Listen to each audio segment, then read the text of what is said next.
अस्सलाम वालेकुम, कैसे हैं आप सब? उम्मीद करती हूँ ठीक होंगे। तो वेलकम टू माय चैनल और ये मेरा व्लॉग आज की रूटीन का।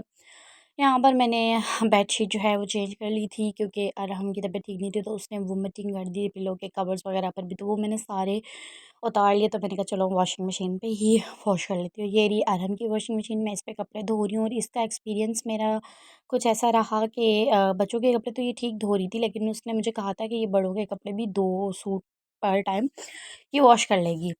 पर इसने वॉश नहीं किए, 1 सूट 1 टाइम वॉश करी थी और मोटे कपड़े तो ये बिल्कुल भी वॉश नहीं करी थी, जैसे सर्दियों के अभी कपड़े थे। उसके बाद जनाब यहाँ पर मशीन लगी थी और अब ये कुछ सामान जो रात का अरहम की तबीयत ठीक नहीं थी तो मेडिसिन भी मैंने साथ रखी हुई थी और ये चीज़ें ये भी अब समेट लेंगे। और अब जी यहाँ से मैं आपको दिखा देती हूँ। हम लोग कमरे में ही वॉशिंग मशीन लगाते हैं क्योंकि हमारे पास स्पेस नहीं होती, लाउंज में हम लगा नहीं सकते, वहाँ पानी निकलने का रास्ता नहीं है। वॉशरूम में मुझे कपड़े धोना पसंद नहीं है, इसलिए मैं उसको यहाँ रख लेती हूँ। और अब यहाँ पर मैं अपनी अब कबर्ड सेट कर रही थी, तो कपड़े जो पिछले धोए थे वो मैंने यहाँ पर अब हैंग करने थे, तो वो मैंने यहाँ पर हैंग करके रख रही थी। वैसे मुझे बहुत पसंद है कि मेरे जो कपड़े हैं वो इस तरह हैंग हुए हुए हैं और उनसे एक अच्छी सी धीमी सी खुशबू आए, तो वो मैं आपको उसका भी एक ट्रिक बताती हूँ। तो मैं यहाँ पर एक कम्फर्ट को एक शावर बॉटल में लेकर उसके अंदर पानी ऐड करके मिक्स करके अपने कपड़ों पर स्प्रे करती हूँ। यहाँ पर मेरी कबर्ड ठीक हो चुकी थी और मैं अब यहाँ पर स्प्रे कर दी थी अपने कपड़ों पर, ठीक है। कुछ कपड़े रह गए थे वो मैं प्रेस करके यहाँ पर रखूँगी। अब मैंने यहाँ पर स्प्रे कर दिया ताकि एक धीमी-धीमी सी ना कपड़ों से जब भी आप कबर्ड ओपन करो तो खुशबू आए।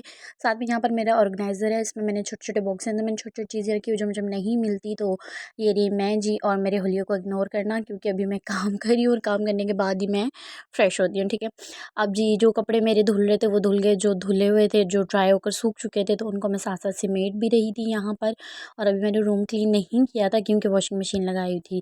तो अब ये मैंने सारे कपड़े जो हैं धोकर यहाँ बाहर धूप पर फैला दिए। कुछ मैंने टेरेस की दीवार पे भी डाल दी क्योंकि ये मोटे कपड़े थे, तो हमारे यहाँ इतनी धूप नहीं आती, बस जो तारों पर 1-2 घंटे आ जाए तो ठीक है। उसमें फिर मोटे कपड़े इतने ड्राई नहीं होते जितने टेरेस की दीवार पर हो जाते हैं। मैं आपको कुछ बाहर का व्यू दिखा रही हूँ कि ये कोई तकरीबन 12 बजे का टाइम था और देखिए यहाँ पर इतनी ख़ास धूप नहीं आती, बस कुछ-कुछ। यहाँ पर ये अरहम की कबर्ड है और अरहम के कपड़े हैं जो कि मुझे यहाँ पर लगाने थे। पिछले कुछ दिनों में अरहम की तबीयत बिल्कुल ठीक नहीं थी, तो मैं कोई भी डीपली काम नहीं कर पा रही थी, ना अरहम का, ना अरहम की कबर्ड्स का, ना ही मैं अपने किसी काम को सही कर पा रही थी। ख़ैर आज मुझे टाइम मिला, मैंने कहा चलो मैं अरहम की कबर्ड ठीक कर दूँ। यहाँ मैं आपको दिखा रही हूँ, मैं अरहम के कपड़े ना अलग-अलग बॉक्सेस में रखती हूँ। जैसे जो विंटर के हैं, थोड़े नॉर्मल मिड मौसम के वो अलग होते हैं, समर के अलग होते हैं। और जैसे एक क्योंकि यहाँ कराची का मौसम एक जैसा नहीं रहता, कभी सर्दी होती है, कभी गर्मी होती है, कभी किस तरीके का मौसम होता है, तो इसलिए मैं अलग-अलग रखती हूँ कि कभी मुझे सर्दी के पहनाने पड़ जाते हैं, बहुत हवा चल जाती है, कभी नॉर्मल हवा होती है, कभी नहीं होती, कभी एकदम से गर्मी आ जाती है, तो इस हिसाब से मैं अलग-अलग कपड़े रखती हूँ।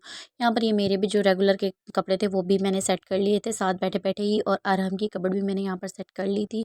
और अभी जो अरहम के कपड़े मैंने धोए हैं वो सूखेंगे तो फिर वो मैं जो है अरहम के यहाँ पर कपड़े सेट कर लूँगी। और ये मेरी छोटी-सी वैनिटी है, ठीक है, और इसको भी मैंने सेट ही करना था क्योंकि टाइम मुझे बिल्कुल पिछले 10-15 दिन से मैं बहुत बिज़ी थी, मुझे और अब टाइम मैं नहीं मिल नमाज़ पा रहा पढ़ूँगी था कि और मैं नमाज़ अपना कोई पढ़ने भी के काम बाद करूँ, फिर तो मैं मैं बस खाना जस्ट रूम बनाऊँगी क्लीन और कर लेती थोड़ा-सा थी। रेस्ट खैर करूँगी। यहाँ पर मैं तैयार हो गई ख़ैर थी, अब आपको मैं मेरा नमाज़ व्लॉग पढ़ूँगी अच्छा लगा और और उसके आप बाद चाहते मैं हैं कि जो है मज़ीद मैं खाना क्या आपको खाऊँगी और थोड़ा-सा दिखाऊँ रेस्ट अपनी डेली करूँगी। रूटीन का, तो वो उम्मीद भी आप करती हूँ मुझे आपको मेरा ये बताइएगा। व्लॉग अच्छा लग और रहा होगा। मेरे अगर चैनल को आपको लाइक अच्छा एंड लग रहा है सब्सक्राइब तो करना चैनल मत को भूलिएगा। तब तक सब्सक्राइब के कर लिए दें, अल्लाह वीडियो को लाइक कर दें। तब हाफ़िज़। तक के लिए अल्लाह हाफ़िज़।